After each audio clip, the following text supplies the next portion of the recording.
Hola, ¿qué tal? Bienvenidos de vuelta a mi canal, El Círculo de la Libertad. Yo soy Juan y hoy les quiero hablar de un tema que no por viejo en el tiempo deja de ser, digamos que un tanto contradictorio y que aún levanta olas de, digamos, comentarios, controversias y hasta dudas. Me refiero a la causa número uno del año 1989,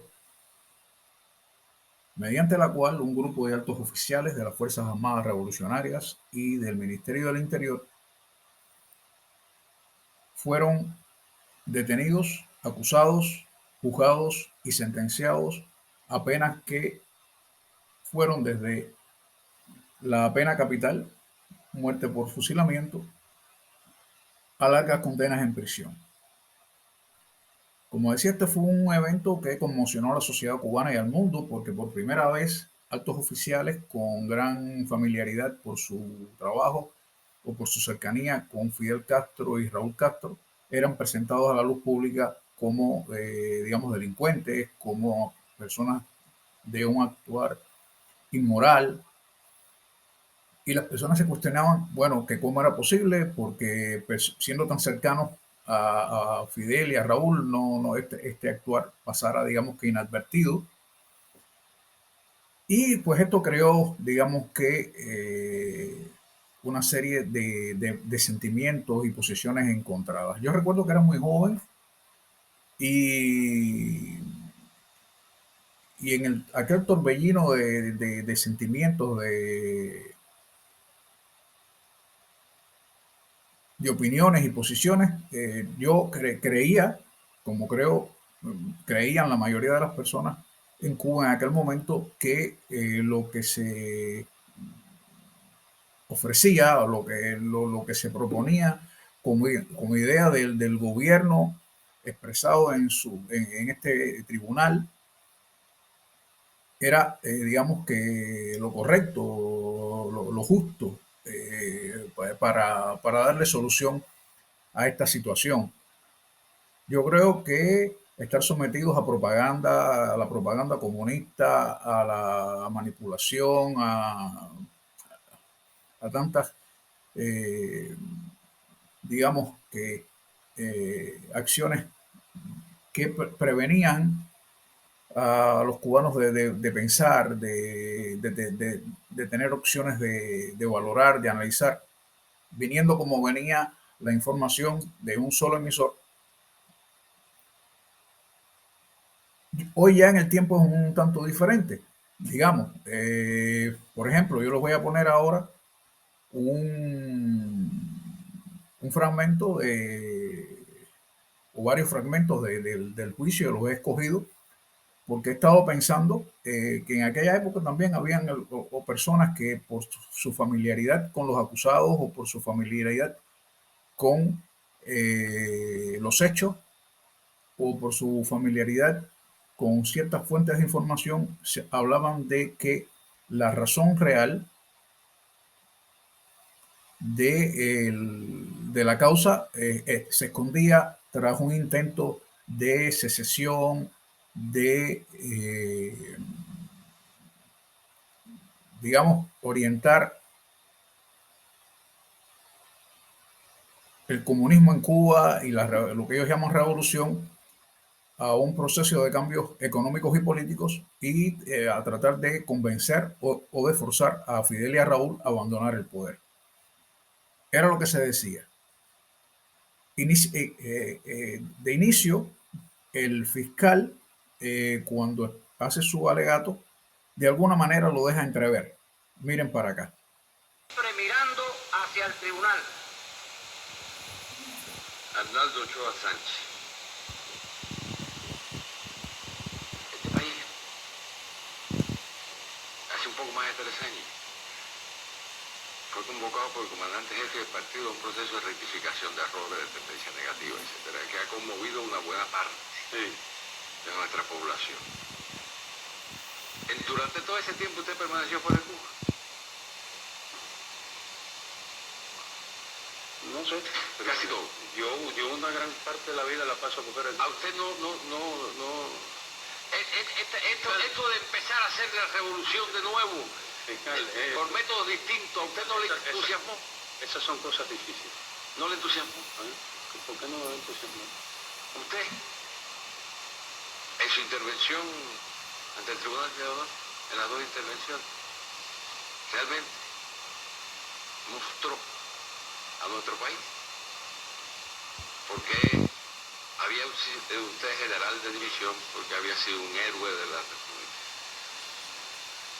Usted conoce, le han informado lo que en el extranjero se dice de toda esta problemática que estamos enfrentando en este juicio. Bueno, el propio lenguaje corporal y un tanto, aunque no habla claro, de Ochoa,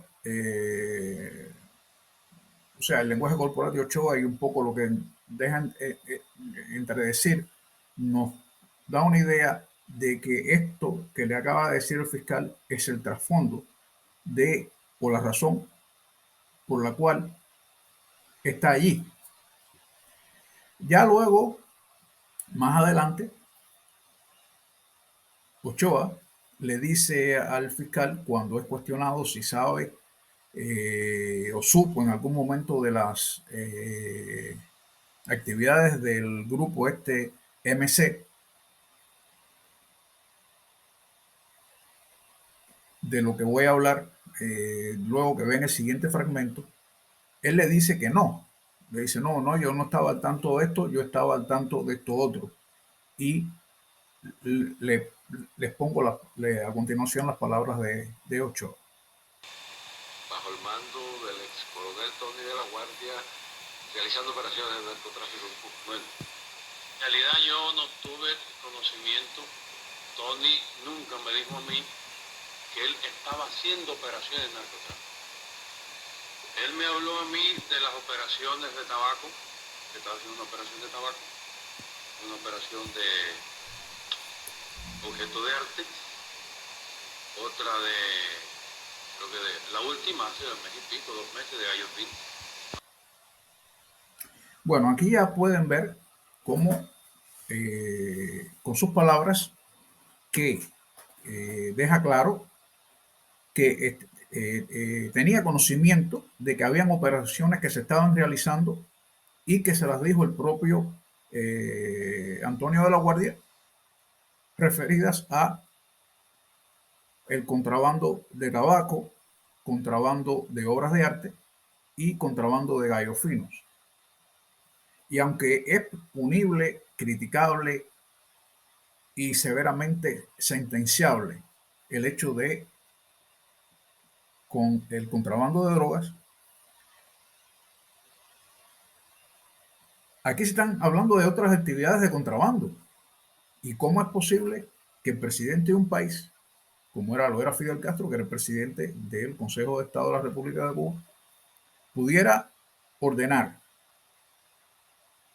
y autorizar a un grupo de altos oficiales a realizar actividades de contrabando que perjudicaban a un país, aunque enemigo, un país con leyes, y a otros países que, aunque amigos o enemigos, también con leyes, servían de puente a estas actividades de contrabando que estos altos oficiales realizaban desde terceros países. Hay un momento en que Amado Padrón, uno de los encausados, perdón, habla de que habían establecidas dos empresas para este fin en Panamá, una llamada MC y la otra llamada, perdón, lo tengo por acá, Interconsult.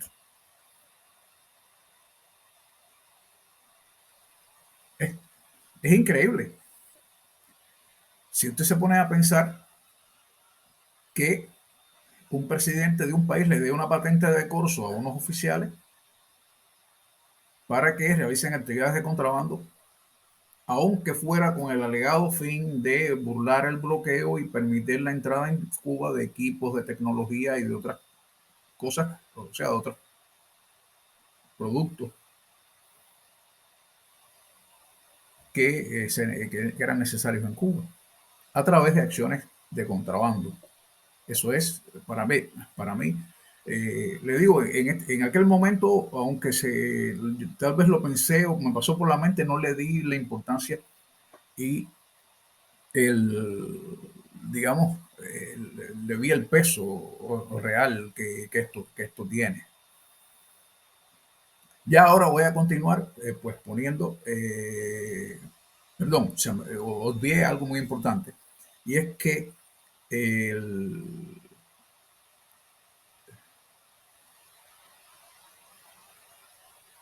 el contrabando de obras de arte es un punto aquí, digamos que importante, porque que yo sepa, que los cubanos sepamos, ni Fidel Castro, ni Raúl Castro, ni ninguno de estos dirigentes políticos de Cuba tiene, o tenía, o tuvo en algún momento colecciones de arte personal. O sea que lo que se está contrabandeando aquí es el patrimonio artístico de Cuba. Por una parte, lo que se creó por artistas cubanos y por otra parte, creado por artistas extranjeros que estaban o que pertenecían, por una parte, a colecciones privadas que fueron tal vez nacionalizadas o a otros artistas cubanos que fallecidos ya o en aquel momento no tenían, digamos, la potestad de decidir su propiedad intelectual, como es las obras de arte, y cómo esto se podía hacer de espaldas al pueblo, porque las obras de arte, si fueron nacionalizadas, eran propiedad del pueblo. ¿Cómo se puede hacer contrabando con esto? De, eh, con la propiedad del pueblo y todo. Es parte del pueblo. El pueblo no conocía nada del MC, de Interconsult y de ninguna de estas actividades. Todo esto se hacía a espaldas del pueblo, como se hizo a espaldas del pueblo muchas cosas que pudiéramos debatir y comentar tal vez en cualquier otro momento. Les pongo a continuación pues otros videos en los que podrán ver cómo se contradice la posición de una dirigencia que por una parte, recuerdo que al principio de la revolución, digamos, por mencionar un detalle, decían que para qué hacer elecciones si con la opinión del pueblo, con el apoyo del pueblo, bastaba. Sin embargo, ahora lo van a ver de las propias palabras de Fidel Castro, dice que no se puede hacer en algunas ocasiones lo que la opinión pública diga, o sea que su decisión y su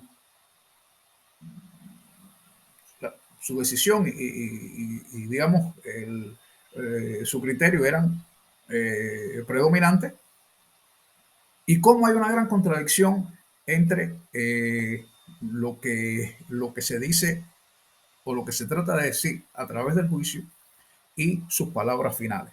¿Por qué? Porque como podrán ver, Fidel Castro habla de podía haberse salvado Ochoa y dice en sus propias palabras que sí, que se podía haber salvado si Ochoa hubiera dicho la verdad, si Ochoa hubiera sido honesto, si Ochoa hubiera reconocido su error, si Ochoa se hubiera arrepentido. Eso era discutible. Y entonces tú te sientas, te acomodas y dices, entonces no fue fusilado por traición a la patria, no fue fusilado por intentar, porque en el caso de Ochoa ni lo hizo, lo intentó realizar operaciones de drogas, sino que fue por por no decir lo que pensaba, por no decir lo que quería hacer. Es lo que yo veo de estas palabras. Y luego más adelante, el mismo Fidel expresa que si se cuestiona al partido o si se cuestiona el socialismo o el comunismo en Cuba,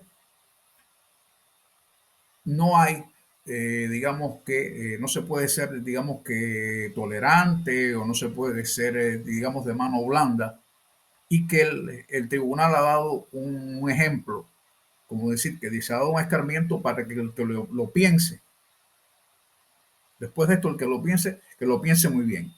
Los dejo con estos fragmentos de video que, como siempre les digo, están dedicados a hacer pensar a las personas, a analizar y, por qué no, también a debatir. Yo los invito a que, si les gusta el video, le den like. Los invito también a que me sigan en mi canal y los veo tal vez próximamente en otro video. Les doy las gracias y hasta el próximo. Yo pregunto lo siguiente.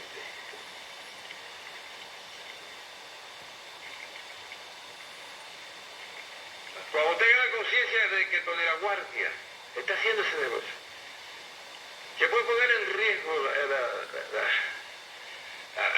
la credibilidad de la revolución cubana, ¿usted nunca pensó denunciar la actividad de Tony La Guardia? No, es que, le repito, yo nunca supe en ciencia cierta que ellos estaban haciendo operaciones de narcotráfico. Usted, como revolucionario general y héroe, antes que se le rompiera el mecanismo que le mantenía en esa posición, no llegó a sentir repugnancia por las consecuencias de sus actos. Independientemente de que dije que las evidencias están en contra mía, los que me conocen y saben cómo yo vivo, saben que yo nunca he sido eso, ni que tengo nada. Soy en lo absoluto. Ochoa, ¿qué cosa le propuso Martínez Escobar? Le propuso Martínez Escobar. No sé. ¿Usted cree que usted pudiera algún día llegarse a sentir feliz como Pablo Escobar, sabiendo que está asesinando una buena parte de esta humanidad para enriquecerse y para hacer hoteles en Cuba? ¿Y cree usted que esta revolución merece la indignidad de desarrollar su turismo a partir de un dinero manchado por la droga y manchado por la sangre y la degradación de sabe Dios cuántos cientos de ciudadanos del mundo? A partir de ese día, Cuba más vale que desapareciera de la faz de la tierra, si este país va a vivir a cuenta del negocio de estos señores. No, lo que pasa es que todos esos mecanismos existen. Ochoa, ¿pero a qué precio?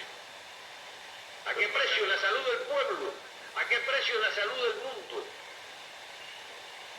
Porque si fuera un negocio de buscar, no sé, brillante, hasta los marfiles, estos trasnochados del Congo se le podría perdonar. Pero droga, Ochoa. Sí, claro. Cocaína, Ochoa, para envenenar pueblos enteros. Nosotros, que somos internacionalistas, que mandamos a morir a nuestra población voluntariamente a defender otros pueblos, le vamos entonces a mandar como narcotraficantes internacionales el veneno de la droga. ¿Para qué salvamos pueblos entonces? ¿Para matarlos después con droga? Ochoa, realmente yo me siento desconcertado. Porque yo llevo muchos años de conocerlo. Muchos años. Muchos años de verlo actuar. En la jefatura oriental, en la jefatura central, en la jefatura occidental.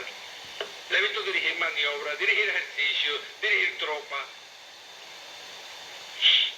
Conozco de sus hazañas en Etiopía, conozco de las cosas que usted ha hecho. Y me pregunto, ¿es posible que este hombre sea el mismo hombre que después se transforma en un perfecto irresponsable? Que compromete el prestigio, la dignidad, el honor de su país con una irresponsabilidad absoluta, que conoce que hay un grupo de gente vinculado al narcotráfico en este país, y siendo general, y siendo héroe, y siendo responsable, es incapaz de ir a la más alta instancia del gobierno y decir que hay un grupo de delincuentes haciendo un negocio con el narcotráfico. Pero yo digo, ¿usted es el mismo Ochoa de Etiopía? Posiblemente no. Pero que usted ha puesto Cuba en riesgo 4, 5, 6 veces. Pero además inventa un negocio que no se sostiene, que no hay nadie capaz de sostenerlo. Abrir un camino a la droga para que vengan a hacer el lavado de dinero. No nosotros en el exterior, ni nuestros ilustres narcotraficantes fuera de Cuba. ¿Puede un narcotraficante invertir en obras de turismo y de construcción y de edificios en Cuba sin la anuencia y el conocimiento del gobierno cubano? ¿Y por qué usted esconde entonces? Nos está creando que usted sueñe con ver edificios y con ver el desarrollo del turismo. Y yo pienso ahora en la demolición de esos edificios, en razón de la vergüenza de este país, cuando le diga esa inversión que ustedes han disfrutado es el resultado de una acción de narcotráfico que además inventó Arnaldo Ochoa Sánchez.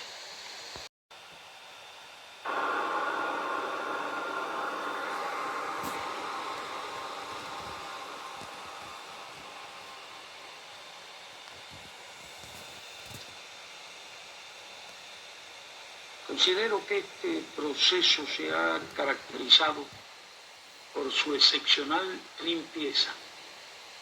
Creo que no exageraría si digo que nunca hubo un proceso judicial con tanta participación, con tanta información, con tanta claridad y con tanta equidad.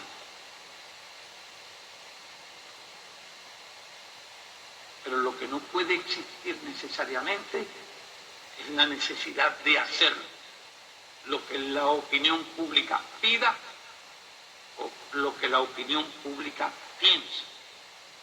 Con Ochoa se actuó con todo el cuidado que debía actuar, a partir de informaciones sobre cuestiones de tipo moral, asociadas a otras informaciones que habían llegado indistintamente en un momento y otro. Si hay una institución donde se sabe lo que hace la gente, es el MINFAR. Porque el MINFAR tiene los medios y tiene la organización necesaria para llevar el control de los hombres. Tampoco íbamos a arrestar a Ochoa para que no se escapara. No obstante, había todavía la esperanza realmente de una discusión a fondo con Ochoa para que rectificara todo aquello. Porque, lógicamente, cuando él llega de Angola, lo que se sabe de Ochoa son muy pocas cosas. Y lo grave es que tenía esas ideas cuando ya sabía que iba a recibir la responsabilidad del ejército de Occidente. Fue sincero Ochoa ante el Tribunal de Honor. Ya no lo fue ante el Tribunal de Justicia en el juicio oral. Ya no lo fue. Fue distinto, fue otro hombre. Fue evasivo. No quiso asumir la responsabilidad. Dijo mentira. Y prácticamente nosotros no nos ocupamos del gobierno en el año 88. Desde mediados de noviembre hasta fines del año, nosotros nos ocupamos del gobierno. Nosotros le dedicamos todo el tiempo, pero todo el tiempo, a esa lucha, a esa guerra. Para los soldados, hasta caramelo. No había día en que yo no preguntara ahí en el Estado Mayor cuántas toneladas de caramelo, de galletitas, de chocolate habían salido para los soldados. Cómo estaban, qué nylon tenían, cómo dormían, qué colchoneta tenían, qué comida tenían. La responsabilidad era nuestra. Absolutamente nuestra. Y yo decía, si hay que poner una fábrica de helado Copelia en el sur, ponemos una fábrica de helado Copelia en el sur. Y aquí no se atendían ni las cosas del gobierno, por lo menos yo no. Y no podemos descansar hasta que aquí hay un solo mundo. No el mundo de los burgueses, de los pequeños burgueses, sino el mundo de nuestros obreros, de nuestra clase obrera, de nuestros trabajadores, de nuestros campesinos.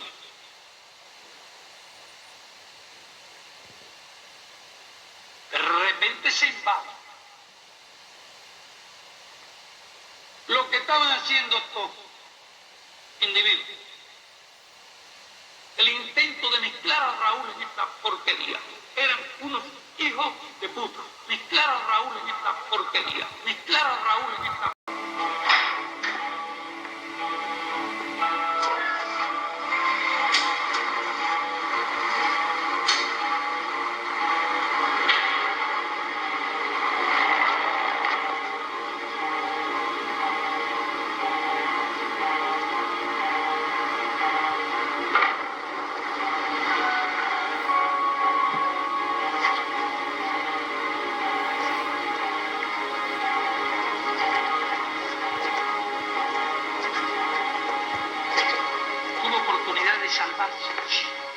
Realmente Ochoa tuvo oportunidad de salvarse.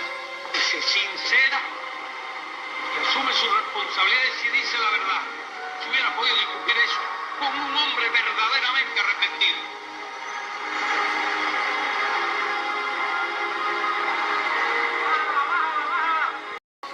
El tribunal militar fue generoso.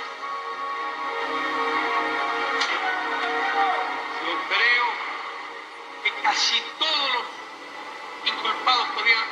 sancionado a la pena capital. Pero pienso también que el tribunal fue justo